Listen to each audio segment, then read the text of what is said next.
National ఆదివాసీ solidarity council అనే సంస్థకు legal ఆఫీసర్గా పనిచేస్తున్నాను తెలంగాణ యూనిట్కు.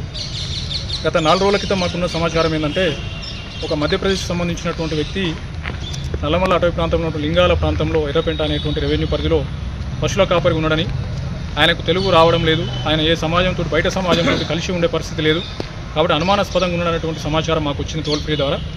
దాన్ని మేము క్రాస్ చెక్ చేసుకునే క్రమంలో తెలిసింది ఏంటంటే, ఈయన పేరు లాలు, ఈయన మధ్యప్రదేశ్కి సంబంధించినటువంటి ట్రైబల్ గిరిజనుడు. ఈయన 22 సంవత్సరాల క్రితం నల్లమల్లలో ఈ వెదురు బొంగులు కుట్టడం కోసం ఒక టీంతో పాటు వచ్చాడు.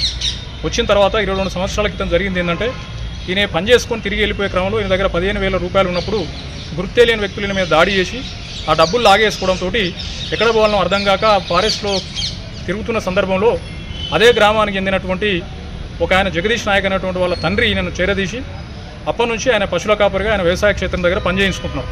దాదాపు 22 సంవత్సరాలుగా ఇక్కడే ఉండిపోయాడు. మధ్యప్రదేశ్లో ఉన్నటువంటి ఆయన కుటుంబం కూడా ఎలాంటి సమాచారం లేదు. వాళ్ళు కూడా బహుశా ఈయన బతుకుండు అనేటువంటి ఆశలు కూడా వాళ్ళు వదులుకున్నారు.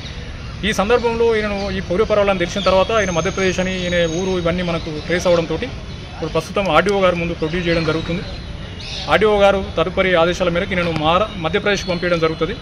22 సంవత్సరాలుగా ఎలాంటి జీతపత్యాలు లేకుండా ఆ వ్యవసాయ క్షేత్రం దగ్గరనే తిండి తినుకుంటూ మాత్రమే పనిచేసిండు. ఎలాంటి జీతం భత్యం లేదు.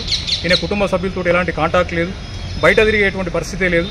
కాబట్టి నేను పూర్తిగా కూడా ఈయన బానిసత్వం ఉన్న అంటే వెట్టి చాకిరి నిర్మూలన చట్టం ప్రకారం ఈయన బాధితులని మేము భావిస్తున్నాం. అదే విషయాన్ని ఆర్డీఓ గారు గుర్తిస్తారని అనుకుంటున్నాం.